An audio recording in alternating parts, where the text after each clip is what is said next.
Hello everyone. Let us see the next chapter of your first module, that is chapter 3, that is process concept. Let us see what is process concept. Just consider a process. One process ಅಂತ ಅಂದ್ರೆ ನಾವು ಯಾವಾಗ ಹೇಳ್ತೀವಿ ಅಂತ ಅಂದ್ರೆ ಒಂದು program ನ execution ಮಾಡ್ತಿದೆ ಅಂತ ಅಂದ್ರೆ ಅಥವಾ ಯಾವ ಪ್ರೋಗ್ರಾಮ್ ಎಕ್ಸಿಕ್ಯೂಷನ್ ಅಲ್ಲಿ ಇರುತ್ತೋ then we'll call that particular thing as a process. Process ಅಂತ ಅಂದ್ರೆ it contains multiple of parts. So process is a program which is in execution. It consists of multiple parts. ಅಂದ್ರೆ ಅದು ನಾವು ಒಂದು process ಆಗಬೇಕು ಅಂತ ಅಂದ್ರೆ we need or we require multiple parts. The program code also called as text section. ನಾವು ಒಂದು program ನ ಬರೆಯುವಾಗ ಏನ್ ಕೋಡ್ ಬರ್ದಿರ್ತೀವೋ ಆ ಪರ್ಟಿಕ್ಯುಲರ್ ಥಿಂಗ್ ನ ನಾವು ಟೆಕ್ಸ್ಟ್ ಸೆಕ್ಷನ್ ಅಂತ ಬೇಕಾದ್ರೂ ಹೇಳ್ಬೋದು. In the same way current activity including program counter ಅಂದ್ರೆ PC ಏನಿಗೆ ಬೇಕು ಅಂತಂದ್ರೆ as we have already studied in computer organization, that is your CO, which will hold the address of the next instruction that has to be executed. PC ಏನ್ ಮಾಡುತ್ತೆ next instruction ಯಾವ್ದು execution ಆಗಬೇಕು ಅದ್ರ address ನ hold ಮಾಡುತ್ತೆ. and process registers ಏನಕ್ಕಪ್ಪ ಅಂತಂದ್ರೆ in order to store some values, ಯಾವ ವ್ಯಾಲ್ಯೂಸ್ ನಮ್ಗೆ ರಿಕ್ವೈರ್ಡ್ ಇರುತ್ತೋ ಆ ಪ್ರೋಗ್ರಾಮ್ ನ ಎಕ್ಸಿಕ್ಯೂಷನ್ ಮಾಡುವಾಗ ಅದನ್ನೆಲ್ಲ ಪ್ರೊಸೆಸ್ ರೆಜಿಸ್ಟರ್ಸ್ ಅಲ್ಲಿ ನಾನು ಸ್ಟೋರ್ ಮಾಡಬಹುದು. In the same way I have stack ಅಲ್ಲಿ ಏನಿರುತ್ತೆ stack is a way where I can push the data, then I can pop the data. So temporary storage purpose ge data ಏನಾದ್ರೂ temporary which is not required in a permanent manner ಅಲ್ಲಿ ಏನೋ ಇಲ್ಲ ನಂಗೆ requirement ಅಂದ್ರೆ then I will store that in a stack. Then I can also store functional parameters, written address, local variables into your stack. So these are the some of the temporary data.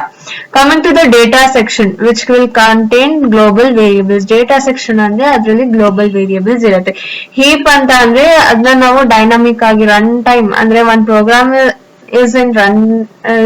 is running ಅಂತ ಯಾವಾಗ ಹೇಳ್ತೀವಿ ಆ ಟೈಮಲ್ಲೂ ನನ್ನ memory ನನಗೆ ಬೇಕು ಅಂತ ಅಂದ್ರೆ for in order to store some data ಆಗ್ಬೋದು ಅಥವಾ ಒಂದು ಇನ್ಫಾರ್ಮೇಶನ್ ಸ್ಟೋರ್ ಆಗ್ಬೋದು ಅಥವಾ ಆ ಪ್ರೋಗ್ರಾಮ್ ನೇ ನಾನು ಸ್ಟೋರ್ ಮಾಡಬೇಕು ಅನ್ನೋ ಆ ಟೈಮಲ್ಲಿ ಏನಾದ್ರೂ ನಾನು ಡೈನಾಮಿಕ್ ಆಗಿ ಮೆಮೊರಿನ ಅಲೋಕೇಟ್ ಮಾಡ್ತಿದೀನಿ ಅಂದ್ರೆ I can go for the technique called as heap method. And program is passive entity stored on disk ಅಂದ್ರೆ ಎಕ್ಸಿಕ್ಯೂಟಬಲ್ ಫೈಲ್ ಅಲ್ಲಿ ಇರುತ್ತೆ. ಅದನ್ನ ಸೆಕೆಂಡರಿ ಸ್ಟೋರೇಜ್ ಅಲ್ಲಿ ಏನಾದ್ರೂ ಸ್ಟೋರ್ ಮಾಡಿ ಸುಮ್ಮನೆ ಇಟ್ಟಿದ್ರೆ but it will be ready for the execution. ಆದ್ರೆ ಎಕ್ಸಿಕ್ಯೂಷನ್ ಮಾಡ್ತಿರಲ್ಲ ಆ ತರ ಪ್ರೋಗ್ರಾಮ್ಸ್ ನಾನು ಪ್ಯಾಸಿವ್ ಅಂತ ಹೇಳ್ತೀನಿ. ಪ್ರಾಸೆಸ್ ಇಸ್ ಆಕ್ಟಿವ್ ಯಾವಾಗ ಹೇಳ್ತೀನಿ ಅಂತ ಅಂದ್ರೆ once the program it starts its execution. Program ಯಾವಾಗ ಅದನ್ನ ಎಕ್ಸಿಕ್ಯೂಷನ್ ಸ್ಟಾರ್ಟ್ ಮಾಡೋದು then I will tell that the process is active and passive ಅಂತ ಅಂದ್ರೆ ಅದು ಎಕ್ಸಿಕ್ಯೂಟಬಲ್ ಫೈಲ್ ಅಲ್ಲಿ ಇರುತ್ತೆ ಬಟ್ ಅದು ಸೆಕೆಂಡರಿ ಸ್ಟೋರೇಜ್ ಅಲ್ಲಿ ಸ್ಟೋರ್ ಆಗಿರುತ್ತೆ ಸುಮ್ನೆ ಒಂದ್ ಫೈಲ್ ತರ. ಬಟ್ ನಾನು ಆಕ್ಟಿವ್ ಅಂತ ಯಾವಾಗ ಹೇಳ್ತೀನಿ ಆ ಪ್ರೋಗ್ರಾಮ್ ಏನಾದ್ರೂ ಎಕ್ಸಿಕ್ಯೂಷನ್ ಸ್ಟಾರ್ಟ್ ಮಾಡಿದ್ರೆ ಆವಾಗ ಪ್ರೋಸೆಸ್ ನಾನು ಆಕ್ಟಿವ್ ಸ್ಟೇಟ್ ಅಲ್ಲಿ ಇದೆ ಅಂತ ಹೇಳ್ತೀನಿ. In the same way the program becomes processes ಯಾವಾಗ ಆಗತ್ತೆ ನಾನು ಸೆಕೆಂಡರಿ ಸ್ಟೋರೇಜ್ ಅಲ್ಲಿ ಇರೋ ನನ್ನ ಫೈಲ್ ನ ನಾನು ಮೇನ್ ಮೆಮೊರಿಗೆ ಲೋಡ್ ಮಾಡಿದ್ರೆ ಮೇನ್ ಮೆಮೊರಿಗೆ ಯಾವಾಗ ಲೋಡ್ ಮಾಡ್ತೀನಿ ಪ್ರೋಗ್ರಾಮ್ ನ ಎಕ್ಸಿಕ್ಯೂಟ್ ಮಾಡುವಾಗ. So once the program becomes process when executable file ಅಂದ್ರೆ ನಾವ್ ಯಾವ ಫೈಲ್ ನ ನಾವು ಸ್ಟೋರ್ ಮಾಡಿರ್ತೀವಿ ಡಿಸ್ಕ್ ಅಲ್ಲಿ ಅದನ್ನ ಮೆಮೊರಿಗೆ ಲೋಡ್ ಮಾಡಿದ ತಕ್ಷಣ ಪ್ರೋಗ್ರಾಮ್ ಇದ್ದಿದ್ದೇನಾಗುತ್ತೆ it will convert into your process. The same way execution of program started via GUI. ನಾವೇನಾದ್ರೂ GUI ನ ಯೂಸ್ ಮಾಡ್ಕೊಂಡ್ರೆ ಮೌಸ್ ಕ್ಲಿಕ್ ಇಂದ ಸ್ಟಾರ್ಟ್ ಮಾಡಬಹುದು ಅಥವಾ ಕಮಾಂಡ್ ಲೈನ್ಸ್ ನ ಯೂಸ್ ಮಾಡಿದ್ರೆ some entry of its name commands ನ ಬೇಕಂದ್ರೂ ಯೂಸ್ ಮಾಡಬಹುದು. One program can be several processes ಅಂದ್ರೆ ಅದರಲ್ಲಿ ಏನಾದ್ರೂ ಲೈಕ್ ನಾನು ಫಂಕ್ಷನ್ಸ್ ನ ಕಾಲ್ ಮಾಡಿದ್ರೆ ಅಥವಾ ಬೇರೆ ಯಾವ್ದಾದ್ರು ಇನ್ಬಿಲ್ಟ್ ಫಂಕ್ಷನ್ಸ್ ನ ಕಾಲ್ ಮಾಡಿದ್ರೆ ಲೈಬ್ರರೀಸ್ ನ ಇನ್ಕ್ಲೂಡ್ ಮಾಡಿದ್ರೆ ಏನಾಗತ್ತೆ ಅವಾಗ ಒಂದ್ ಪ್ರೋಗ್ರಾಮ್ ನ ನಾನು ಸಬ್ ಡಿವೈಡ್ ಮಾಡಬಹುದು. ಸಬ್ ಡಿವೈಡ್ ಮಾಡಿದ್ರೆ ಅವಾಗ ಆ ಪ್ರೋಸೆಸ್ ಏನಾಗಿರುತ್ತೆ ಸೆವೆರಲ್ ಪ್ರೋಸೆಸ್ ಆಗಿ ಡಿವೈಡ್ ಆಗಿರುತ್ತೆ. Consider multiple users executing the same program. ಅದಕ್ಕೆ ಎಕ್ಸಾಂಪಲ್ ಆಗಿ ಒಂದೇ ಪ್ರೋಗ್ರಾಮ್ ನ ನಂಬರ್ ಆಫ್ ಯೂಸರ್ಸ್ ಏನಾದ್ರೂ ಯೂಸ್ ಮಾಡ್ತಿದ್ರೆ ಆ ಪ್ರೋಗ್ರಾಮ್ ನನಗೆ ಸೆವೆರಲ್ ಪ್ರೋಸೆಸ್ ಆಗಿ ಆಕ್ಟ್ ಮಾಡುತ್ತೆ. So we have text here. Then we have data. This is your heap thing. Heap ಅಂತ ಅಂದ್ರೆ ಡೈನಮಿಕ್ ಆಗಿ ಏನಾದ್ರೂ ನಂಗೆ ಮೆಮೊರಿ ಸ್ಟೋರೇಜ್ ಮಾಡಬೇಕು ಅಂತ ಅಂದ್ರೆ heap ನ ಯೂಸ್ ಮಾಡ್ತೀನಿ. ಸ್ಟಾಕ್ ಅಲ್ಲಿ ನಾನು ಟೆಂಪರರಿ ಡೇಟಾನ ಸ್ಟೋರ್ ಮಾಡ್ತೀನಿ. So this is your process which is in memory. Memory ನಲ್ಲಿ ಇದ್ದಾಗ ಆ process ಹೆಂಗೆ ಸ್ಟೋರ್ ಆಗಿರುತ್ತೆ. So this is your text, data, heap and then stack. Let us see what are the states of a process. Already ನಾವು ಇದನ್ನ previous presentation ಅಲ್ಲಿ ಓದಿದೀವಿ. There will be 5 states. 5 states ಅಲ್ಲಿ first ನಾವು new ಅಂತ ಓದಿದ್ವಿ. New, terminate, running, waiting, ready and terminated. So these are the 5 status. A process which executes, it changes its status. ಅಂದ್ರೆ ಒಂದು process ಏನಾದ್ರೂ execute start ಮಾಡ್ತಿದೆ ಅಥವಾ ಒಂದು program start ಮಾಡ್ತಿದೆ ಆ ಎಕ್ಸಿಕ್ಯೂಷನ್ ಅಂತಂದ್ರೆ ಒಂದ್ ಸ್ಟೇಟ್ ಇಂದ ಒಂದ್ ಸ್ಟೇಟ್ಗೆ ಅದು ಎಕ್ಸಿಕ್ಯೂಷನ್ ಅಂದ್ರೆ ಮೂವ್ ಆಗ್ಬೇಕು. ಫಸ್ಟ್ ಏನಾಗಿರುತ್ತೆ, ಐಡಲ್ ಆಗಿರುತ್ತೆ. ಸೆಕೆಂಡರಿ ಸ್ಟೋರೇಜ್ ಅಲ್ಲಿ ನಾನು ಎಕ್ಸಿಕ್ಯೂಟಬಲ್ ಫೈಲ್ ಅಲ್ಲಿ ಇಟ್ಟಿದ್ದಾಗ ಐಡಲ್ ಆಗಿರುತ್ತೆ. ಅದೇ ನಾನು ಅದನ್ನ ಮೇನ್ ಮೆಮೊರಿಗೆ ಲೋಡ್ ಮಾಡ್ತಿದ್ದೀನಿ ಅಂತ ಅಂದ್ರೆ ಪ್ರೋಗ್ರಾಮ್ ಇಂದ ಪ್ರೊಸೆಸ್ ಕನ್ವರ್ಟ್ ಆಗಿ ವಿಚ್ ಬಿಕಮ್ಸ್ ಆಕ್ಟಿವ್. ಸೊ ಅಲ್ಲಿ ಒಂದಾಯ್ತು ಅಂದ್ರೆ ಅಲ್ಲಿ ಹೊಸ ಪ್ರೊಸೆಸ್ ಕ್ರಿಯೇಟ್ ಆಗ್ತಾ ಇದೆ. ನೆಕ್ಸ್ಟ್ ಏನ್ ಮಾಡುತ್ತೆ, ಅದು ಎಕ್ಸಿಕ್ಯೂಷನ್ ಮಾಡುತ್ತೆ. ಎಕ್ಸಿಕ್ಯೂಷನ್ ಅಂದ್ರೆ it is running the program, ಅಲ್ಲಿ ರನ್ನಿಂಗ್ ಆಗತ್ತೆ ಪ್ರಾಸೆಸ್. ನೆಕ್ಸ್ಟ್ ಏನ್ ಮಾಡುತ್ತೆ, ಏನಾದ್ರೂ ಒಂದ್ ಇವೆಂಟ್ ಆಗ್ಬೇಕು ಅಥವಾ ಏನಾದ್ರೂ ಡಿವೈಸಸ್ ಬೇಕು ಅಂತ ಅಂದ್ರೆ ಇಟ್ ವಿಲ್ ವೇಟ್. ಆ ವೇಟಿಂಗ್ ಟೈಮ್ ಅಂದ್ರೆ ಅದು ಅವಾಗ ಅಲ್ಲಿ ಬೇರೆ ಸ್ಟೇಟ್ ಅಲ್ಲಿ ಇದೆ. So it will be in the waiting state. Next ready state ಅಂತ ಒಂದ್ ಹೇಳ್ತೀನಿ. ರೆಡಿ ಸ್ಟೇಟ್ ಅಂತ ಅಂದ್ರೆ ಏನಾದ್ರೂ ನಾನು ಅಂದ್ರೆ ಎಕ್ಸಿಕ್ಯೂಟಬಲ್ ಫೈಲ್ ಫಾರ್ಮ್ ಏನಿರುತ್ತೋ ಅದ್ ಕಂಪ್ಲೀಟ್ ರೆಡಿ ಆಗಿದೆ ಅಂತ ಅಂದ್ರೆ it will be in the ready state. Next it is your terminated state. Terminated ಅಂತ ಅಂದ್ರೆ ಕಂಪ್ಲೀಟ್ ಎಕ್ಸಿಕ್ಯೂಷನ್ ನಾನು ಕಂಪ್ಲೀಟ್ ಮಾಡಿ ರಿಸಲ್ಟ್ ನಾನು ಯೂಸರ್ ಗೆ ಕೊಟ್ಟಿದ್ದೀನಿ ಅಂತ ಅಂದ್ರೆ then the process has finish the execution completely. So that state is called as your terminated state. So we have 5 states. That is your new ಅಂತ ಅಂದ್ರೆ process ನ ನಾನು ಕ್ರಿಯೇಟ್ ಮಾಡ್ತಿದ್ರೆ then that state is called as your new state. Running state ಅಂತ ಅಂದ್ರೆ instructions ಅಥವಾ ಒಂದು program ನ ಎಕ್ಸಿಕ್ಯೂಟ್ ಮಾಡ್ತಿದ್ದೀನಿ which is being executed, then that is called as your running state. Next we have waiting. Waiting ಅಂತ ಅಂದ್ರೆ ಏನಾದ್ರೂ ಒಂದು ಇವೆಂಟ್ ಆಗೋಕೆ ಅಥವಾ ಒಂದ್ ಏನಾದ್ರೂ ಆಗ್ಬೇಕು ಅಂದ್ರೆ ಅಥವಾ ನನ್ಗೆ ಯಾವ್ದಾದ್ರು ರಿಸೋರ್ಸ್ ಅಲೋಕೇಟ್ ಆಗ್ಬೇಕು ಆ ತರ ಟೈಮ್ ಅಲ್ಲಿ ಏನ್ ಮಾಡ್ತೀನಿ, I wait for some time. ಆ ಟೈಮ್ ನ ನಾನು ಏನ್ ಹೇಳ್ತೀನಿ, ಆ ಸ್ಟೇಟ್ ನ ನಾನು ವೇಟಿಂಗ್ ಸ್ಟೇಟ್ ಅಂತ ಹೇಳ್ತೀನಿ. Next we have the ready state. Ready state ಅಂತ ಅಂದ್ರೆ the process is waiting to be assign to a processor. ಅಂದ್ರೆ ಅದಕ್ಕೆ ಒಂದು ಪ್ರೊಸೆಸರ್ ನ ಅಸೈನ್ ಮಾಡಿದ್ರೆ ಪ್ರೋಗ್ರಾಮ್ ಏನಾಗುತ್ತೆ, ಪ್ರೊಸೆಸ್ ಆಗಿ ಕನ್ವರ್ಟ್ ಆಗುತ್ತೆ. So it will be ready in order to execute a program. Terminated ಅಂತ ಅಂದ್ರೆ the process which has been finished its execution. ಅದರದ್ದು ಎಕ್ಸಿಕ್ಯೂಷನ್ ನ ಅದು ಮುಗಿಸಿದೆ ಕಂಪ್ಲೀಟ್ ಆಗಿ ಅಂತ ಅಂದ್ರೆ then the process can terminate itself. So these are the states a process can change while the execution. So this is the diagram. That is, there are 5 states: new, ready, waiting, running and the terminated.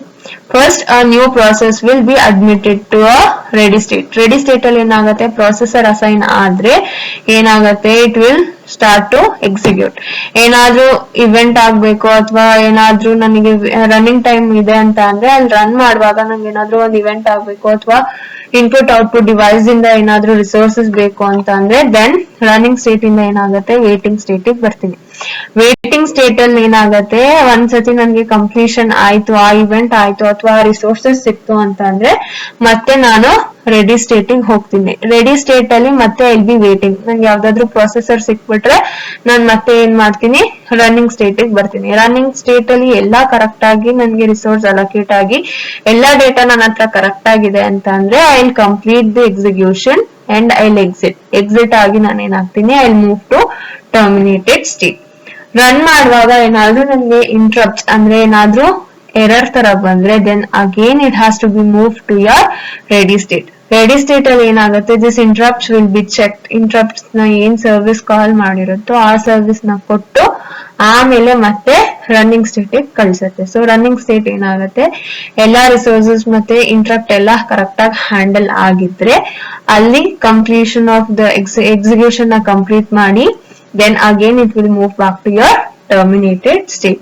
So this is the diagram of your process states. Next we have process control block.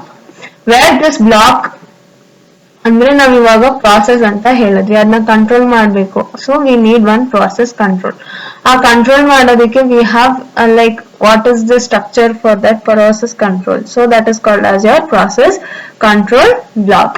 Information associated with each process ಅಂದ್ರೆ process control block ಅಂದ್ರೆ ಒಂದ್ ಪ್ರಾಸೆಸ್ಗೆ ಏನೇನ್ information ನ ಕೊಡ್ಬೇಕು. ಇವಾಗ ಒಂದ್ person ಅಂತ ತಗೊಂಡ್ರೆ ಅವ್ರದ್ದೇ ಆದಂತ ಐಡೆಂಟಿಟೀಸ್ ಇರತ್ತೆ, ಲೈಕ್ ಅವ್ರ ನೇಮ್ ಆಗ್ಬೋದು ಅಥವಾ ಅವ್ರದ್ದು ಲೈಕ್ ಇವಾಗ ನಾವು ಪ್ಯಾನ್ ನಂಬರ್, ಆಧಾರ್ ನಂಬರ್ ಅಂತ ಏನ್ ಯೂಸ್ ಮಾಡ್ತಿದೀವಿ, that is an unique thing. So those are the information which are related to a single person.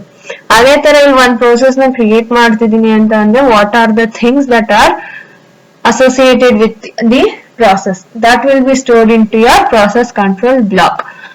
So and this is also called as your control block. First we have process state. Process state anta andre adu yav state alli ide. As we have seen or we have studied 5 states. Adu yavdu andre we have ready, running, terminated, new and the waiting state. ಈ 5ರಲ್ಲಿ ಯಾವ state ಅಲ್ಲಿ process ಇದೆ ಅಂತ ಒಂದು. Then we have process number. Process number ಅಂದ್ರೆ like ಅದಕ್ಕೆ ಒಂದ್ unique number ತರ, ಇವಾಗ ನಮಗೆ ಒಂದ್ ನೇಮ್ ಹೆಂಗ್ ಕೊಟ್ಟಿದಾರೋ ಹಂಗೆ ಆ ಪ್ರಾಸೆಸ್ಗೆ ಒಂದ್ ನಂಬರ್ ನ ಕೊಡ್ಬೇಕು. Next we have program counter. Program counter ಅಂದ್ರೆ ನೆಕ್ಸ್ಟ್ ಯಾವ್ದು ಎಕ್ಸಿಕ್ಯೂಟ್ ಆಗ್ಬೇಕು ಅದನ್ನ ಅಡ್ರೆಸ್ ನ ಇದು ಹೋಲ್ಡ್ ಮಾಡುತ್ತೆ. ನೆಕ್ಸ್ಟ್ ರೆಜಿಸ್ಟರ್ಸ್ ಏನಕ್ಕೆ ಅಂತಂದ್ರೆ in order to hold the data or some instructions. Next memory limits. Memory limits ಅಂತ ಅಂದ್ರೆ it is like memory management. ಮೆಮೊರಿನ ಕರೆಕ್ಟ್ ಆಗಿ ಅಲೋಕೇಟ್ ಮಾಡಬೇಕು. If it is not required in your future ಅಂದ್ರೆ ಮುಂದೆ ಏನು ಪ್ರೋಗ್ರಾಮ್ ಎಕ್ಸಿಕ್ಯೂಷನ್ ಗೆ ಆ ಡೇಟಾ ಅಥವಾ ಆ ಮೆಮೊರಿ ಸ್ಪೇಸ್ ರಿಕ್ವೈರ್ ಇಲ್ಲ ಅಂದ್ರೆ then that has to be deleted. So this is your memory limits. List of open files. ನಾನು ಇಲ್ಲಿ ಎಷ್ಟು ಫೈಲ್ಸ್ ನ ಆ ಪ್ರಾಸೆಸ್ ಓಪನ್ ಮಾಡ್ಕೊಂಡಿದೆ. So these are the things that are associated with your process.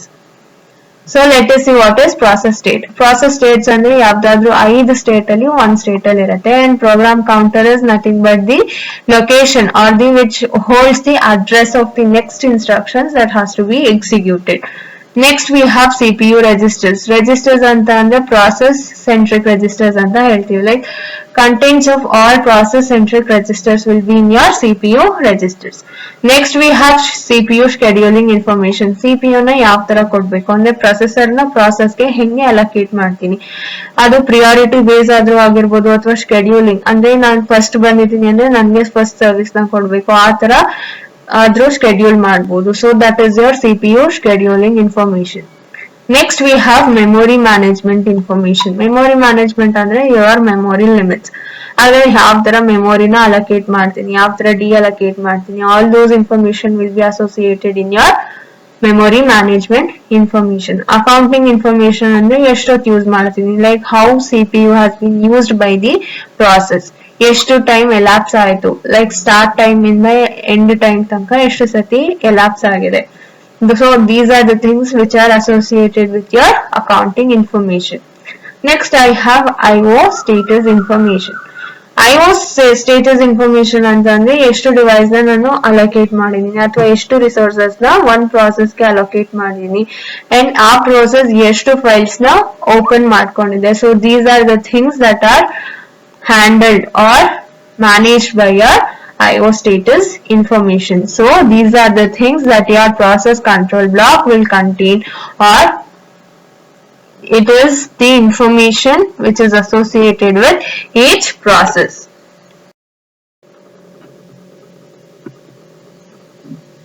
Next we have CPU switch from process to process.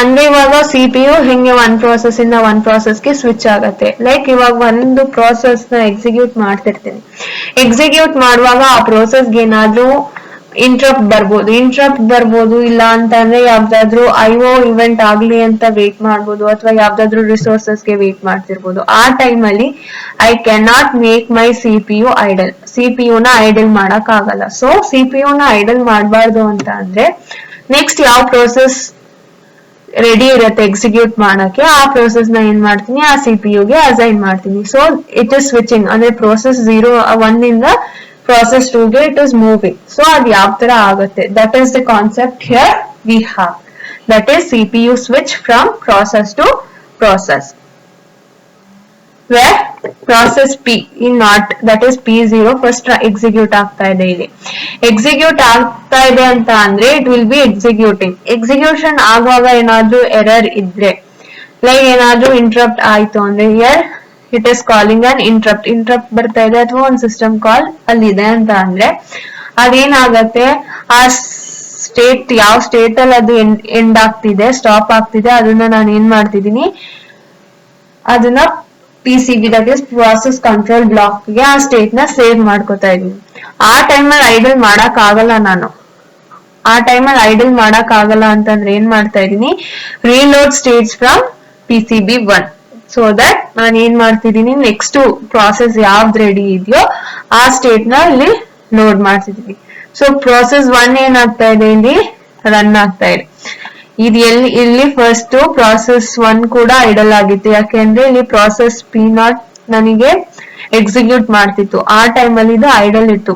ಆಮೇಲೆ ಇಲ್ಲಿ ಮತ್ತೆ there is a idle thing CPU idle ಆಗಿದೆ.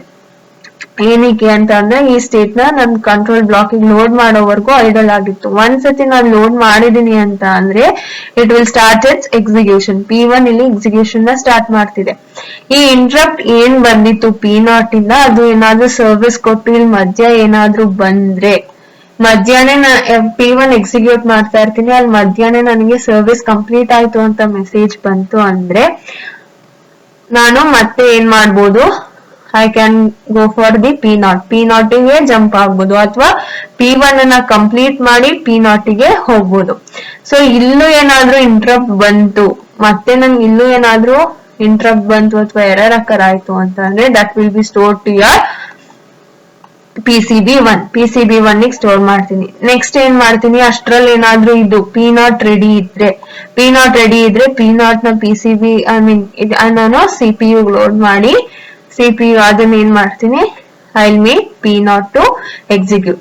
ಈ ತರ ಏನಕ್ಕೆ ನಾನು ಸ್ವಿಚ್ ಮಾಡ್ತೀನಪ್ಪ CPU ನ ಅಂತ ಅಂದ್ರೆ instead of making CPU to wait idle ಅಂದ್ರೆ ಇವಾಗ ಇಲ್ಲಿ ಇಂಟರಪ್ಟ್ ಸರ್ವಿಸ್ ಬರ್ತಾ ಇರೋದಕ್ಕೆ CPU ನ ನಾನು ಇಷ್ಟು ಟೈಮ್ ಸುಮ್ನೆ ಐಡಲ್ ಆಗಿರೋದ್ರ ಬದಲು ನಾನು ಇಲ್ಲಿ ಇನ್ನೊಂದು ಪ್ರಾಸೆಸ್ ನ ಅಲೋಕೇಟ್ ಮಾಡಿ I can make the CPU working. Instead of making it as idle ಮಾಡೋದ್ರ ಬದಲು ಒಂದ್ ಪ್ರೋಸೆಸ್ ಇಂದ ಇನ್ನೊಂದ್ ಪ್ರೋಸೆಸ್ ಗೆ ಸ್ವಿಚ್ ಮಾಡಿದ್ರೆ ಎಕ್ಸಿಕ್ಯೂಷನ್ ನಮ್ಗೆ ಫಾಸ್ಟ್ ಮ್ಯಾನರ್ ಅಲ್ಲಿ ಆಗತ್ತೆ ಅಂದ್ರೆ ಟೈಮ್ ಕನ್ಸ್ಯೂಮ್ ಏನಿರುತ್ತೋ ಅದು ಕಮ್ಮಿ ಆಗತ್ತೆ so that the user May expect the results in less time. So in order to have that we have the concept of CPU switch from process to process. Next we have a concept called as threads. ನಾವ್ ಇಷ್ಟೊತ್ತವರೆಗೂ ಹೆಂಗ್ assume ಮಾಡ್ಕೊಂಡಿದ್ವಿ ಅಥವಾ the assumption was one ಪ್ರಾಸೆಸ್ಗೆ one PC ಇರುತ್ತೆ ಅಂದ್ರೆ program counter ಇರುತ್ತೆ. ಆ program counter ಏನ್ ಮಾಡುತ್ತೆ ನೆಕ್ಸ್ಟ್ ಯಾವ ಇನ್ಸ್ಟ್ರಕ್ಷನ್ ನ ಎಕ್ಸಿಕ್ಯೂಟ್ ಮಾಡ್ಬೇಕು ಅದ್ರ ಅಡ್ರೆಸ್ ನ ಸ್ಟೋರ್ ಮಾಡಿರತ್ತೆ ಅಂತ ಅಸಂಪ್ಷನ್ ಮಾಡ್ಕೊಂಡಿದ್ವಿ. ಸೊ ಅಲ್ಲಿಗೆ ಏನಾಗ್ತಿತ್ತು ಒನ್ ಥ್ರೆಡ್ ಸಾಕಾಗಿತ್ತು in order to have the execution of the complete program. ಅದೇ ತರ ನಾನು ಏನಾದ್ರು ಮಲ್ಟಿಪಲ್ ಥ್ರೆಡ್ಸ್ ನ ಯೂಸ್ ಮಾಡ್ಕೊಂಡ್ರೆ multiple PCs that is your program counters ನ ಯೂಸ್ ಮಾಡ್ಕೊಂಡ್ರೆ ಪರ್ ಪ್ರೋಸೆಸ್ ಒಂದೇ ಪ್ರೋಸೆಸ್ಗೆ n number of program counters ನ ಯೂಸ್ ಮಾಡ್ಕೊಂಡ್ರೆ ಅದೇನಾಗತ್ತೆ n number of instructions can be executed concurrently ಅಂದ್ರೆ ಪ್ಯಾರಲ್ ಆಗಿ ಎಕ್ಸಿಕ್ಯೂಷನ್ ನ ಮಾಡ್ಬೋದು. ಸೊ ಆ ಟೈಮಲ್ಲಿ ಏನಾಗತ್ತೆ ಒಂದ್ ಪ್ರೋಸೆಸ್ಗೆ n number of threads require ಆಗತ್ತೆ ಸೊ ದಟ್ ಆ ಥ್ರೆಡ್ ಡೀಟೇಲ್ಸ್ ಅಥವಾ ಸ್ಟೋರೇಜ್ ಆ ಥ್ರೆಡ್ಸ್ಗೆ ಏನು ಮೆಮೊರಿ ಸ್ಟೋರೇಜ್ ಬೇಕಾಗ್ಬೋದು ಅಥವಾ ಆ ಡೀಟೇಲ್ಸ್ ಏನಿರುತ್ತೋ that has to be updated to your process control block.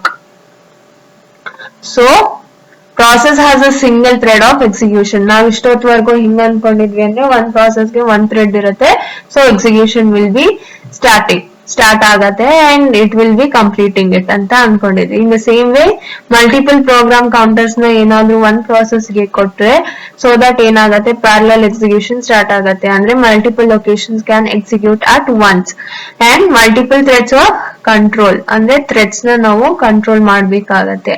all the threads has to be controlled. So and then have storage for thread details ಮತ್ತೆ storage details for those thread. ಆಮೇಲೆ multiple program counters ನಾವ್ ಏನ್ use ಮಾಡ್ತಾ ಇರ್ತೀವಿ ಆ information ಎಲ್ಲ ನಮ್ process control block ಅಲ್ಲಿ ಅಪ್ಡೇಟ್ ಮಾಡ್ಬೇಕು and it has to be maintained properly. Next we have process scheduling. Process scheduling ಅಂತ ಅಂದ್ರೆ ನಾವ್ ಯಾವ ತರ ಸಿಪಿಯು ನ ಅಲೋಕೇಟ್ ಮಾಡ್ತೀವಿ ಅಥವಾ ಒಂದ್ ಪ್ರಾಸೆಸ್ ಗೆ ಹೆಂಗೆ ಸಿಪಿಯು ನ ಅಸೈನ್ ಮಾಡ್ತೀವಿ, that technique is called as process scheduling.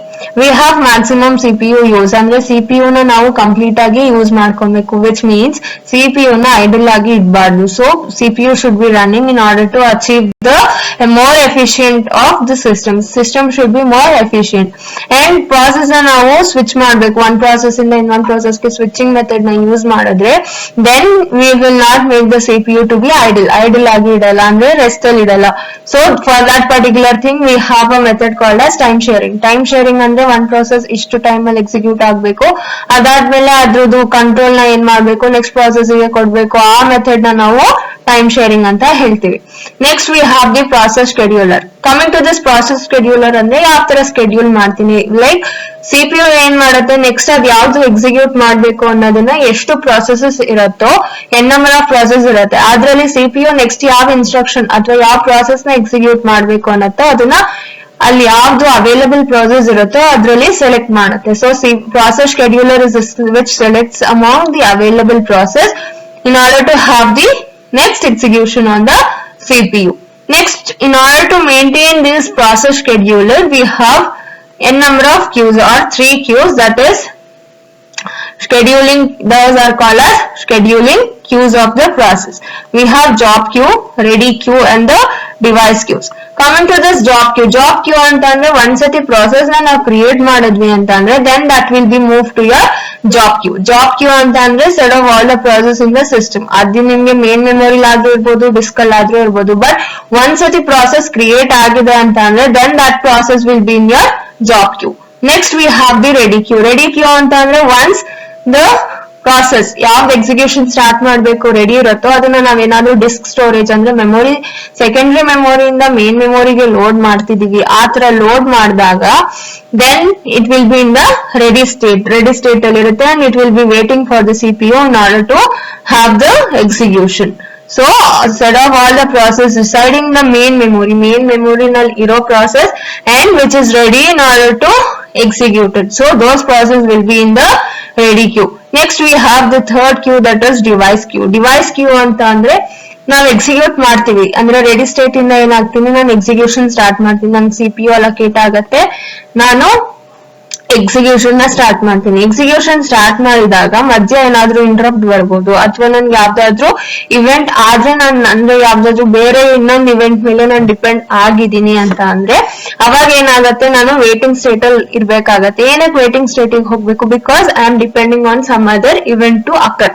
ಆ ಇವೆಂಟ್ ಆಗಿ ಆ ರಿಸಲ್ಟ್ ಬಂದ್ರೆ ನನಗೆ ಏನಾಗುತ್ತೆ ಆ ರಿಸಲ್ಟ್ ನ ಯೂಸ್ ಮಾಡ್ಕೊಂಡು I can complete my execution. In that time ಅದೆಲ್ಲ ಪ್ರಾಸೆಸ್ ಏನಾಗಿರುತ್ತೆ it will be in the device ಗೆ ಏನಾದ್ರೂ ವೇಟ್ ಮಾಡ್ತಿದೆ ಅಂತಂದ್ರೆ then those process will be in your device queue which is will be waiting for an IO device ಆದ್ರೂ ಆಗ್ಬೋದು ಅಥವಾ ಯಾವ್ದಾದ್ರು ಇವೆಂಟ್ ಆದ್ರೂ ಆಗ್ಬೋದು. and process will migrate among the various queues. ಈ queues ಅಲ್ಲೇ ಅದು it can be moving one queue ಇಂದ ಇನ್ನೊಂದು queue. ಫಸ್ಟ್ ಕ್ರಿಯೇಟ್ ಆದಾಗ it will be in the job queue ಅಲ್ಲಿ ಇರುತ್ತೆ. ಸೆಕೆಂಡ್ ಏನಾಗುತ್ತೆ ಒನ್ಸ್ ಅದನ್ನ ನಾನು ಸೆಕೆಂಡರಿ ಡಿಸ್ಕ್ ಇಂದ ಮೇನ್ ಮೆಮೊರಿಗೆ ಲೋಡ್ ಮಾಡಿದ್ರೆ ಅದು ರೆಡಿ ಕ್ಯೂ ಬರುತ್ತೆ. ರೆಡಿ ಕ್ಯೂ ನಲ್ಲಿ ಅದಕ್ಕೆ ಯಾವ್ದು ರಿಸೋರ್ಸಸ್ ಬೇಕಾಗಿರಲ್ಲ. ಎಕ್ಸಿಕ್ಯೂಷನ್ ಮಾಡುವಾಗ ಎಲ್ಲಾ ರಿಸೋರ್ಸಸ್ ಇನಿಷಿಯಲ್ ಸ್ಟೇಜ್ ಅಲ್ಲಿ ನಾನು ಅಲೋಕೇಟ್ ಮಾಡಿದೀನಿ ಅಂತ ಅಂದ್ರೆ ಅದು ಡೈರೆಕ್ಟ್ ಆಗಿ ಏನ್ ಮಾಡುತ್ತೆ ಆ ರಿಸೋರ್ಸಸ್ ನ ಯೂಸ್ ಮಾಡ್ಕೊಂಡು it will completes the execution, complete ಆಗಿ ಎಕ್ಸಿಕ್ಯೂಟ್ ಮಾಡಿ ರಿಸಲ್ಟ್ ನ ಯೂಸರ್ ಕೊಡ್ತಾನೆ.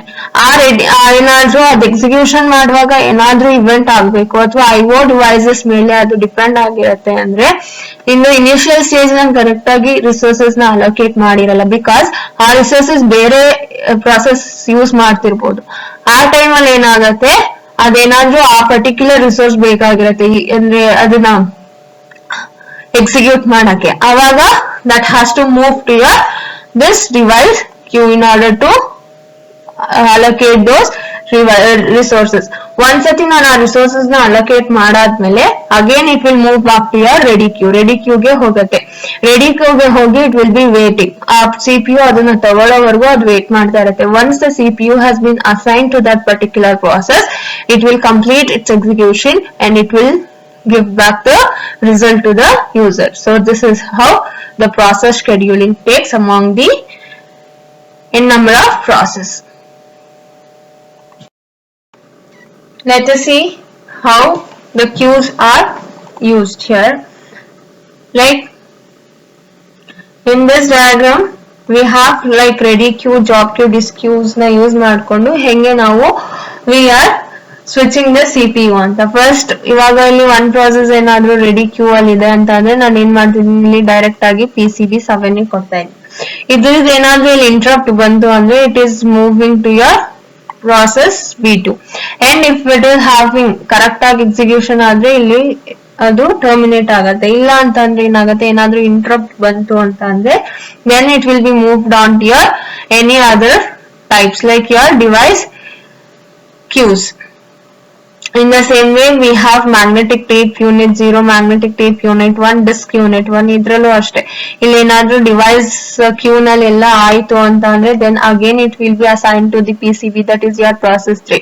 process 3 ನಲ್ಲಿ ಏನಾದ್ರೂ ಮತ್ತೆ ಇಂಟರಪ್ಟ್ ಬಂತು ಅಂದ್ರೆ process B14 ಅದ್ರಲ್ಲೂ ಮತ್ತೆ ಏನಾದ್ರೂ ಇಂಟರಪ್ಟ್ ಬಂತು ಅಂದ್ರೆ I can move to the some of the other process. It is just showing how the movement is taking between the various queues. Next we have like what is the representation of process scheduling.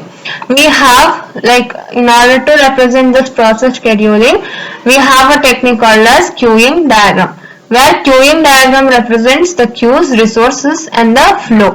ಅಂದ್ರೆ ಯಾವ ತರ queue ಅಲ್ಲಿ ಇದೆ, like next we have the resources, what are the resources and what is the flow between the diagram. first ಏನಾಗುತ್ತೆ, first job queue ಅಲ್ಲಿ ಎಲ್ಲ jobs ಇರುತ್ತೆ. ಅದಾದ್ಮೇಲೆ ಏನಾದ್ರು ಅದು ರೆಡಿ ಇದ್ರೆ ಅಂದ್ರೆ ಮೇನ್ ಮೆಮೊರಿಗೆ ಲೋಡ್ ಮಾಡಿದೀನಿ ಅಂತ ಅಂದ್ರೆ it will be in your ready queue. Ready Q ಬಂತು ಅಂದ್ರೆ ನಾನು ಏನ್ ಮಾಡ್ತೀನಿ, CPU ಗೆ ಅಸೈನ್ ಮಾಡ್ತೀನಿ. ಏನೋ ಇಂಟರಪ್ಟ್ ಇಲ್ಲ ಅಂತ ಅಂದ್ರೆ it will complete it's execution. Here it will complete.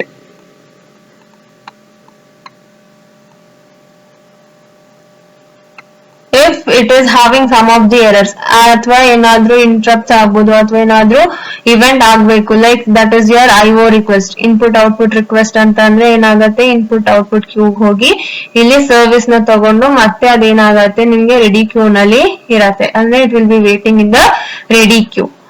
ಒಂದ್ಸತಿ ಏನಾದ್ರೂ CPU ಫ್ರೀ ಇದೆ ಅಂತಂದ್ರೆ again it will move to the CPU, then it will be completing it. Time slice ಅಂದ್ರೆ ನಾನು ಏನಾದ್ರೂ ಈಕ್ವಲ್ ಟೈಮ್ ಶೇರಿಂಗ್ ಕೊಟ್ಟಿದ್ರೆ ಅಮಾಂಗ್ ದ ಪ್ರೊಸೆಸರ್ ಇಷ್ಟು time ಮಾತ್ರ ಎಕ್ಸಿಕ್ಯೂಟ್ ಆಗ್ಬೇಕು, ಆ ಟೈಮ್ ಆಗ್ತಿದ್ದಂಗೆ ಏನ್ ಮಾಡ್ಬೇಕು, next it has to wait ಅಂತ ಅಂದ್ರೆ again that is your time slice expire ಆಗಿದ್ರೆ it has to wait in the ready queue. Ready queue ನಲ್ಲಿ ವೇಟ್ ಮಾಡಿ ಮತ್ತೆ ಏನ್ ಮಾಡುತ್ತೆ, again it will be assign for the CPU. For a child, ಏನಾದ್ರೂ child process ನ create ಮಾಡ್ಬೇಕು ಅಂತ ಅಂದ್ರೆ ಅಥವಾ ಯಾವ್ದಾದ್ರು ಫಂಕ್ಷನ್ ಅಂದ್ರೆ ಅದ್ರದ್ದು ಸಬ್ ಕ್ಲಾಸ್ ಏನಾದ್ರೂ ಎಕ್ಸಿಕ್ಯೂಟ್ ಮಾಡ್ಬೇಕು ಅಂತ ಅಂದ್ರೆ we have a fork a child. Next ಏನ್ ಮಾಡುತ್ತೆ, ಆ ಚೈಲ್ಡ್ ಎಕ್ಸಿಕ್ಯೂಟ್ ಮಾಡುತ್ತೆ. ಚೈಲ್ಡ್ ಎಕ್ಸಿಕ್ಯೂಟ್ ಮಾಡಿದ್ರೆ ಮತ್ತೆ ಅದು ರೆಡಿ ಕ್ಯೂ ನಲ್ಲಿ ವೇಟ್ ಮಾಡುತ್ತೆ. ವೇಟ್ ಮಾಡಾದ್ಮೇಲೆ ಮತ್ತೆ CPU ಗೆ ಅಸೈನ್ ಮಾಡ್ತೀನಿ. ಅಸೈನ್ ಮಾಡಾದ್ಮೇಲೆ ಐ ವಿಲ್ ಕಂಪ್ಲೀಟ್. ಆರ್ ಇನ್ಯಾವ್ದಾದ್ರೂ ಬೇರೆ ಇಂಟರಪ್ಟ್ಸ್ ಬರ್ಬೋದು. Next we have wait for an interrupt. ಇಲ್ಲಿ ಯಾವ್ದಾದ್ರು ಇಂಟರಪ್ಟ್ ಇದ್ದು ಅದ್ ಅಕರ್ ಆಗ್ಬೇಕು ಅಥವಾ ಅದ್ ಕಂಪ್ಲೀಟ್ ಆಗ್ಬೇಕು ಅಂದ್ರೆ ಐ ಬಿ ವೇಟಿಂಗ್. ಇಂಟರಪ್ಟ್ ಆಗತ್ತೆ, ಆದ್ಮೇಲೆ ಏನಾಗುತ್ತೆ ಮತ್ತೆ it will move to your ready queue. Ready queue ಇಂದ ಮತ್ತೆ CPU ಗೆ ಅಸೈನ್ ಮಾಡ್ತೀನಿ. ಅಸೈನ್ ಮಾಡಿ I may complete or it may end up with IO request or time slice expired, fork a child or wait for an interrupt. So this is the queuing diagram for your process scheduling. Next we have schedulers. Schedulers alli namge 3 to 4 types ಬರುತ್ತೆ. That is can be like short term scheduler ಆಗ್ಬೋದು ಅಥವಾ long term scheduler ಆಗ್ಬೋದು. Next we have IO bound process, CPU bound processes. These are the some types of your scheduler. Short term scheduler ಅಥವಾ CPU scheduler ಹೆಂಗಪ್ಪ ಅಂತಂದ್ರೆ ಬೇಗ execution ನ complete ಮಾಡಬೇಕು. Like it will one process ಏನ್ ಮಾಡುತ್ತೆ, execute ಮಾಡ್ಬಿಡತ್ತೆ, ನೆಕ್ಸ್ಟ್ ಪ್ರಾಸೆಸ್ಗೆ ಚಾನ್ಸ್ ನ ಕೊಡುತ್ತೆ. So this is a short term. Short ಅಂತಿದಂಗೆ ನಮಗೆ ಗೊತ್ತಾಗುತ್ತೆ ಕಮ್ಮಿ ಇರ್ಬೇಕು, ಪ್ರೋಗ್ರಾಮ್ ಲೆಂತ್ ಕಮ್ಮಿ ಇರ್ಬೇಕು, and it should take less time in order to complete the execution ಅಂತ ಹೇಳ್ತೀವಿ. ಲಾಂಗ್ ಟರ್ಮ್ ಅಂತಿದಂಗೆ ಲೈಕ್ ಲೆಂದಿ ಕೋಡ್ ಇರುತ್ತೆ ಅಂಡ್ ಫ್ರೀಕ್ವೆಂಟ್ ಆಗಿ ಸಿಪಿಯು ನ ಯೂಸ್ ಮಾಡ್ತಾನೆ ಇರುತ್ತೆ. So it is a long term scheduler. Coming to the short term scheduler, we have CPU scheduler which selects which process should be executed next and allocates the CPU. ಯಾವ program execute ಆಗಬೇಕು ಅನ್ನೋದನ್ನ CPU ನೇ schedule ಮಾಡ್ಕೊಳ್ಳುತ್ತೆ. sometimes the scheduler, sometimes the only scheduler in a system, ಒಂದೇ ಒಂದು CPU ಇರುತ್ತೆ. so that will be like it will ಅದೇ select ಮಾಡುತ್ತೆ ಯಾವ್ದನ್ನ ನಾನು ನೆಕ್ಸ್ಟ್ ಎಕ್ಸಿಕ್ಯೂಟ್ ಮಾಡ್ತೀನಿ. Short scheduler is invoke frequently, ಅಂದ್ರೆ ಫ್ರೀಕ್ವೆಂಟ್ ಆಗಿ. ಯಾಕೆ ಅಂತಂದ್ರೆ ಅದು ಶಾರ್ಟ್ ಅಂತ ಇರೋದ್ರಿಂದ ಈ ಬೇಗ ಬೇಗ ಕಾಲ್ ಆಗ್ತಾ ಇರ್ಬೇಕು. ಮತ್ತೆ ಲಾಂಗ್ ಟರ್ಮ್ ಅಂತಂದ್ರೆ which process should be brought in to the ready queue. First ನಾನು ಜಾಬ್ ಶೆಡ್ಯೂಲರ್ ಇಂದ ರೆಡಿ ಅಂದ್ರೆ ಜಾಬ್ ಕ್ಯೂ ಇಂದ ರೆಡಿ ಕ್ಯೂಗೆ ಪ್ರೋಗ್ರಾಮ್ ನ ತರ್ಬೇಕು. ತಂದಾದ್ಮೇಲೆ ಏನಾಗುತ್ತೆ, is invoke frequently, may be slow, infrequent ಆಗಿ ನಾನು ಅದನ್ನ ಕಾಲ್ ಮಾಡ್ತೀನಿ. ಯಾಕೆ ಅಂದ್ರೆ ಇದು ಲಾಂಗ್ ಟರ್ಮ್. ಲಾಂಗ್ ಟರ್ಮ್ ಅಂದ್ರೆ the length of the code that has to be executed may be lengthy. And the long term scheduler controls the degree of multi programming. Multi programming ಅಂದ್ರೆ ಒಂದು program ನ N number of tasks ಅಥವಾ ಸಬ್ divisions ತರ ಮಾಡ್ಕೊಂಡು I may achieve parallelism or concurrent programming method. Next we have process can either be described as. process na yav tara ಮಾಡಬಹುದು describe ಮಾಡ್ತೀನಿ ಅಂದ್ರೆ IO bound process or CPU bound process. IO bound process ಅಂದ್ರೆ where it spends more time doing IO operations. IO operations na ಜಾಸ್ತಿ execution ಮಾಡ್ತಿದೆ ಅಂತ ಅಂದ್ರೆ I'll tell those processes IO bound process. In the same way, if it is related with CPU ನಲ್ಲಿ ಜಾಸ್ತಿ time na it is spending ಅಂದ್ರೆ CPU ನಲ್ಲಿ computational part ನ ಜಾಸ್ತಿ ಕಂಪ್ಯೂಟ್ ಮಾಡ್ತಿದೆ ಅಂತಂದ್ರೆ then I will tell that it is of CPU bound process. So it spends more time doing computation very long for the CPU burst. And long term scheduler strives for a good process mix. ಅಂದ್ರೆ ಅಲ್ಲಿ concurrent ಆಗಿ ನಾನು execute ಮಾಡಿರೋದ್ರಿಂದ it will achieve for the good process mix. Next we have addition medium term scheduling. We have one more scheduler, that is medium term scheduler, which can be added if degree of multiple programming needs to decrease. ಅಂದ್ರೆ concurrent ಆಗಿ execute ಮಾಡೋದಾಗ್ಬೋದು ಅಥವಾ parallelism ನ ನಾನು ಏನಾದ್ರೂ ಕಮ್ಮಿ ಮಾಡ್ಬೇಕು ಅಂತ ಅಂದ್ರೆ then I will go for this medium term scheduler which removes process from memory. memory ಇಂದ process ನ remove ಮಾಡಿ ಏನ್ ಮಾಡುತ್ತೆ, secondary storage ಗೆ store ಮಾಡುತ್ತೆ. so this bring back in form of disk to continue execution. so this method is called as swapping. ಅಂದ್ರೆ main memory ನಲ್ಲಿ ಇರೋದನ್ನ ತೆಗೆದು ಮತ್ತೆ ನಾನು secondary storage ಗೆ ಹಾಕ್ಬೋದು ಅಥವಾ secondary storage ಅಲ್ಲಿ ಇರೋದನ್ನ main memory ಗೆ ಹಾಕ್ಬೋದು. so I am doing a method called as swapping. ಇದ್ರಲ್ಲಿ ಇರೋದನ್ನ ಅದಕ್ಕೆ ಹಾಕ್ತಿದೀನಿ, ಅದ್ರಲ್ಲಿ ಇರೋದನ್ನ ಇದಕ್ಕೆ ಹಾಕ್ತಿದೀನಿ ಅಂದ್ರೆ I am just swapping it. So ಏನಾಗತ್ತೆ, ಫಸ್ಟ್ ರೆಡಿ ಕ್ಯೂ ನಲ್ಲಿ ಎಲ್ಲಾ ಪ್ರೋಗ್ರಾಮ್ಸ್ ಇರತ್ತೆ, ಅದನ್ನ ನಾನು ಏನ್ ಮಾಡ್ತೀನಿ ಸಿಪಿಯು ಗೆ ಕೊಟ್ಟಿರ್ತೀನಿ. 1:2 ಟೈಮ್ ಲೈಕ್ ಟೈಮ್ ಶೇರಿಂಗ್. ಈ ಟೈಮ್ ಆದ್ಮೇಲೆ ಅದೇನಾಗತ್ತೆ, ವಾಪಸ್ ಏನಾಗ್ಬಿಡತ್ತೆ, ಇಟ್ ವಿಲ್ ಬಿ ಸ್ವಾಪ್ಡ್ ಔಟ್ ಆಗ್ಬಿಟ್ಟು ಇಟ್ ವಿಲ್ ಬಿ ವೇಟಿಂಗ್ ಅಲ್ಲಿರತ್ತೆ. ಮತ್ತೆ ಇಲ್ಲಿ ಹೊಸದ್ ಯಾವ್ದಾದ್ರು ರೆಡಿ ಇದ್ರೆ ಅದನ್ನ ಏನ್ ಮಾಡುತ್ತೆ, ರೆಡಿ ಕ್ಯೂಗೆ ಕೊಟ್ಟು ಮತ್ತೆ ಇಲ್ಲಿ ಎಕ್ಸಿಕ್ಯೂಷನ್ ಆಗತ್ತೆ. So swap in swap out ಆಗತ್ತೆ. ಏನಾದ್ರೂ ಇಲ್ಲಿ ಎಕ್ಸಿಕ್ಯೂಷನ್ ಮಾಡುವಾಗ ಎರರ್ಸ್ ಏನಾದ್ರೂ ಇದ್ರೆ it will be in the waiting state and once the event has been occurred it will be again move to your ready state. So moving ಅಂದ್ರೆ main ಮೆಮೊರಿಯಿಂದ ನಿಮ್ಗೆ secondary memory ಮತ್ತೆ ಸೆಕೆಂಡರಿ ಮೆಮೊರಿಯಿಂದ main ಮೆಮೊರಿಗೆ ಇಲ್ಲಿ ನಾನು ಸ್ವಾಪ್ ಔಟ್ ಸ್ವಾಪ್ ಇನ್ ಮಾಡೋದಕ್ಕೆ we have a technique called as swapping, that is using medium term scheduling. if the CPU completes its execution complete ಆಗಿ ಮಾಡ್ತಿದೆ ಅಂತಂದ್ರೆ we will end up with the end state. ಅಂದ್ರೆ ಆ process ಏನಾಗಿದೆ, it has been terminated. next we have context switch ಅಂತ ಅಂದ್ರೆ where CPU one process ಇಂದ ಇನ್ನೊಂದು process ಗೆ switch ಆಗುತ್ತೆ. ಅಂದ್ರೆ it will move. the system must save the old process to ಯಾವ ಸ್ಟೇಟ್ ಅಲ್ಲಿ ನನ್ಗೆ ಇತ್ತು, ಆ ಸ್ಟೇಟ್ ಇಂದ ಇನ್ನೊಂದು process ಗೆ ಮೂವ್ ಆಗ್ತಿದೆ ಅಂದಾಗ and notes the safe state for the new process. ಅಂದ್ರೆ ಫಸ್ಟ್ ಆ ಸ್ಟೇಟ್ ಪ್ರಾಸೆಸ್ ಏನಾದ್ರು ಎಕ್ಸಿಕ್ಯೂಟ್ ಮಾಡ್ತಿತ್ತು ಅಂದ್ರೆ ಆ ಎಲ್ಲಿಗೆ ಎಂಡ್ ಆಗಿತ್ತು ಪ್ರಾಸೆಸ್, ಎಲ್ಲಿ ಎಂಡ್ ಆಗಿತ್ತು ಆ ಸ್ಟೇಟಸ್ ನಾನು ತಗೊಂಡು ಅಥವಾ ಅಡ್ರೆಸ್ ನ ತಗೊಂಡು ಅಲ್ಲಿಗೆ ನಾನು ಏನ್ ಮಾಡ್ತೀನಿ, ನ್ಯೂ ಪ್ರಾಸೆಸ್ ನ ಲೋಡ್ ಮಾಡ್ತೀನಿ via method called as your contact switch. Context of a process is represented in the PCB, that is your process control block. Contact switch time is overhead. Overhead ಏನಾದ್ರು ಆದ್ರೆ the system does no useful work while switching.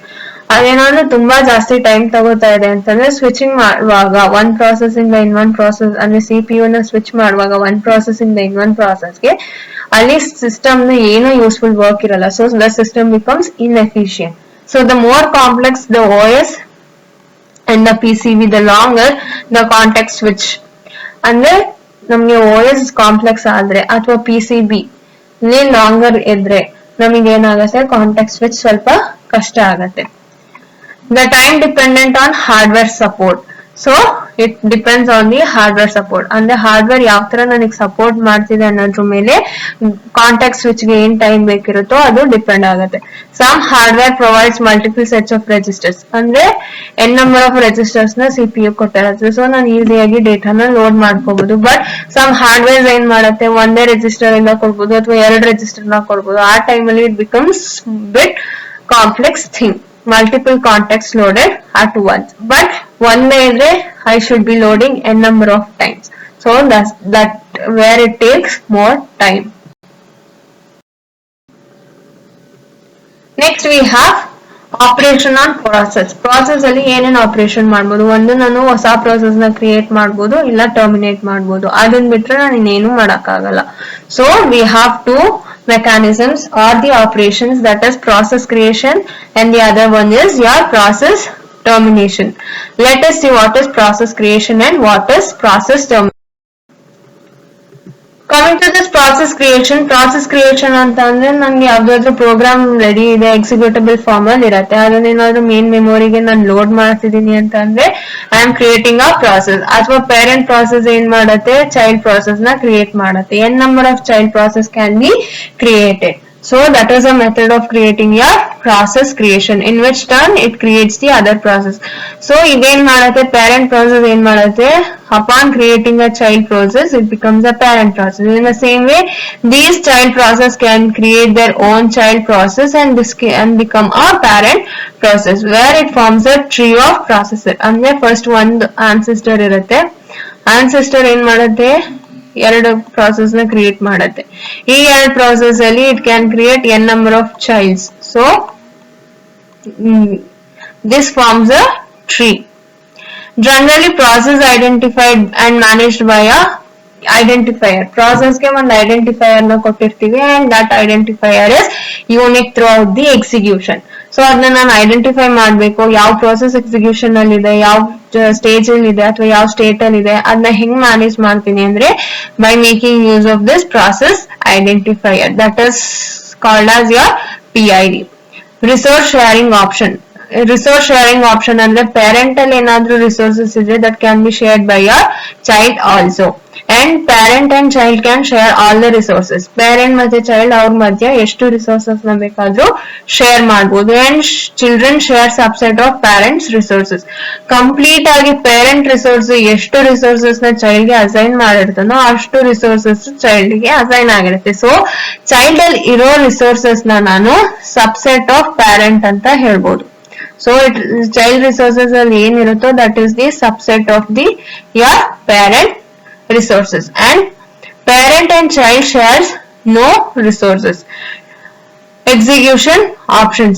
Execution ಅವ್ರಿಗೆ ಹೆಂಗ್ ಬೇಕು ಹಂಗ್ ಮಾಡ್ಕೊಳ್ತಾರೆ. And parent and children can execute concurrently, as ಅವರಿಗೆ resources ಬೇರೆ ಇರೋದ್ರಿಂದ they can execute concurrently. But parent ಏನಾದ್ರೂ ಟರ್ಮಿನೇಟ್ ಆಗ್ಬೇಕು, ಈ ಪೇರೆಂಟ್ ನಾನು ಡಿಲೀಟ್ ಮಾಡ್ಬೇಕು ಅಂತ ಅಂದ್ರೆ ಅದ್ರ ಕೆಳಗಡೆ ಏನಾದ್ರೂ ಈ ತರ ಚೈಲ್ಡ್ ನಾನು ಕ್ರಿಯೇಟ್ ಮಾಡಿದ್ರೆ ಚೈಲ್ಡ್ ಪ್ರಾಸೆಸ್ ನ, then first I have to delete those child process ನ ಡಿಲೀಟ್ ಮಾಡಿ then I can delete this parent process ನ ಡಿಲೀಟ್ ಮಾಡ್ಬಿಡ್ತೀನಿ ಅಂತ ಅಂದ್ರೆ then it will end up with the termination of all those child process ಅಥವಾ ಅದೇನಾಗತ್ತೆ those processors will become ಆಫ್ರನ್ ಅಂತ ಅಂದ್ರೆ which has no parent class at all. So parent ಏನ್ ಮಾಡ್ಬೇಕು, ವೇಟ್ ಮಾಡ್ಬೇಕು ಎಲ್ಲಿವರೆಗೆ ಅಂದ್ರೆ ಚೈಲ್ಡ್ ಪ್ರೊಸೆಸ್ ಟರ್ಮಿನೇಟ್ ಆಗೋವರೆಗೂ ಪೇರೆಂಟ್ ಕ್ಲಾಸ್ ವೇಟ್ ಮಾಡ್ಬೇಕು. ಸೊ ಅಡ್ರೆಸ್ ಸ್ಪೇಸ್ ಅಂದ್ರೆ ಅಡ್ರೆಸ್ ಸ್ಪೇಸ್ ನ ಅವ್ರು ಶೇರ್ ಮಾಡಬಹುದು. ಚೈಲ್ಡ್ ಡೂಪ್ಲಿಕೇಟ್ ಪೇರೆಂಟ್ ಕ್ಲಾಸ್ ಏನಿರುತ್ತೋ ಅದನ್ನೇ ಡೂಪ್ಲಿಕೇಟ್ ಆಗಿ ತಗೋಬಹುದು. ಅಥವಾ child has a program loaded in to it, child ಅಲ್ಲಿ ನಾನು ಪ್ರೋಗ್ರಾಮ್ ನ ಲೋಡ್ ಮಾಡಬಹುದು. ಫಾರ್ ಎಕ್ಸಾಂಪಲ್ ಯೂನಿಕ್ಸ್ ಅಲ್ಲಿ ತಗೊಂಡೆ ಫಾರ್ಕ್ ಅಂತ ಅಂದ್ರೆ ನಾನು ಹೊಸ ಚೈಲ್ಡ್ ನ ಕ್ರಿಯೇಟ್ ಮಾಡ್ತಿದ್ದೀನಿ ಅಥವಾ ಹೊಸ ಪ್ರೋಸೆಸ್ ನ ಕ್ರಿಯೇಟ್ ಮಾಡ್ತಿದ್ದೀನಿ ಅಂದ್ರೆ and make use of a system called as your fork. Execution ಮಾಡ್ಬೇಕು ಅಂದ್ರೆ EXEC ಅನ್ನೋ ಒಂದು ಸಿಸ್ಟಮ್ ಕಾಲ್ ನ ಯೂಸ್ ಮಾಡಿ I'll execute that particular process.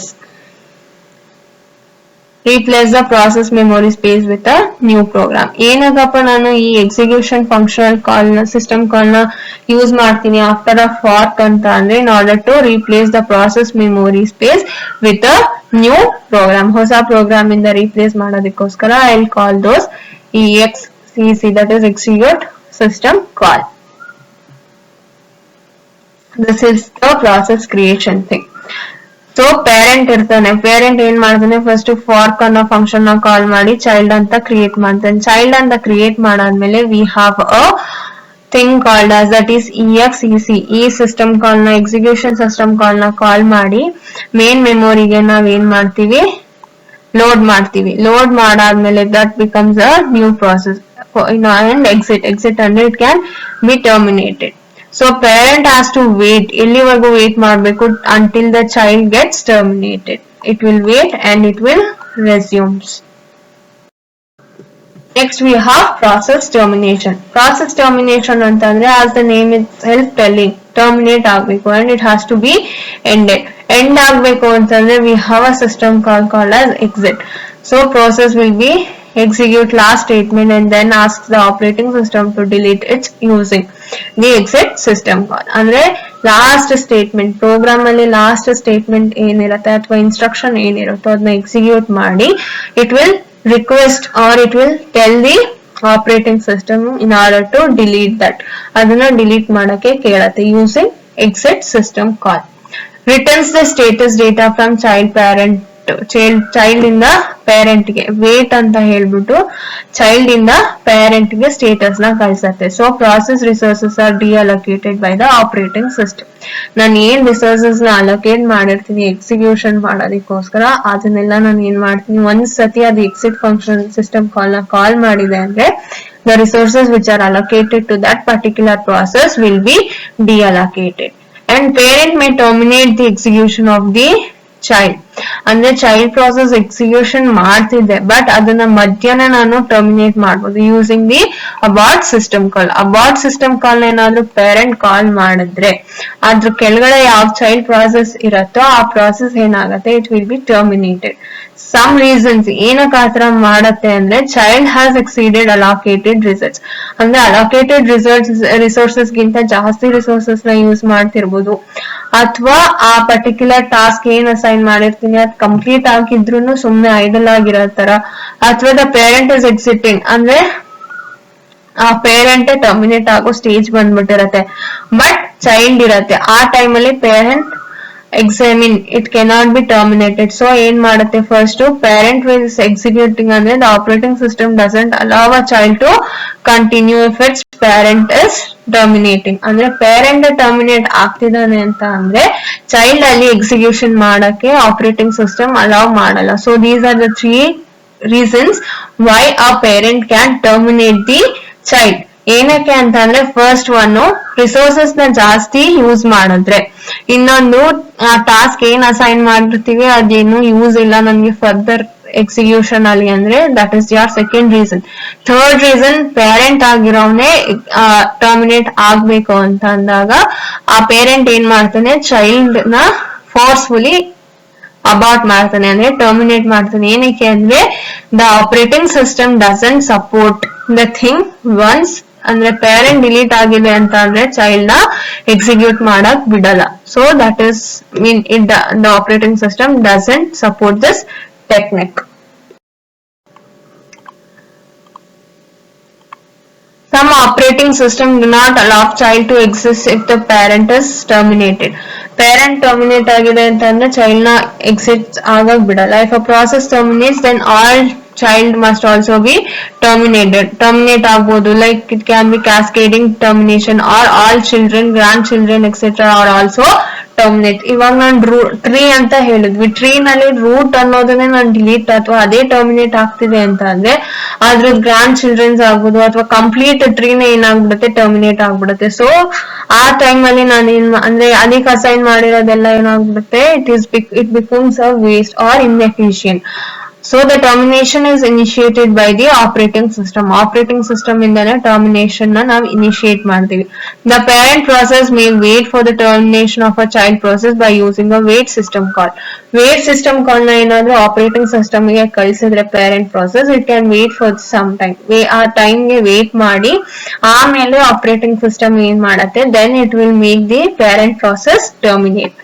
So the call returns the status information and the PID of the terminated process. PID is equals to await state ಅಲ್ಲಿ ಏನಿರಬೇಕು ಅಂತ ಹೇಳುತ್ತೆ. Next, if no parent is waiting, parent ಏನು wait ಮಾಡ್ತಿಲ್ಲ, did not invoke a wait function, then a process is a zombie process ಅಂತ ಹೇಳ್ತೀವಿ. Parent wait ಮಾಡ್ತಿಲ್ಲ ಅಥವಾ parent wait function ನ ಕಾಲ್ ಮಾಡ್ತಿಲ್ಲ ಅಂತ ಅಂದ್ರೆ ಆ process ನ ನಾವೇನಂತ ಕರಿತೀವಿ, zombie process. If a parent terminated without invoking a wait function, parent direct ಆಗಿ terminate ಆಗ್ಬಿಟ್ಟಿದ್ದಾರೆ ಅಂತ ಅಂದ್ರೆ then the process is an orphan process. So ಆ parent ನ ನಾವೇನಂತ ಕರಿತೀವಿ, ಆ zombie process ಅಂತ ಕರಿತೀವಿ. The child process is called as orphan process. So this is about the termination. Thank you. Let us see the next part of this chapter in the next presentation.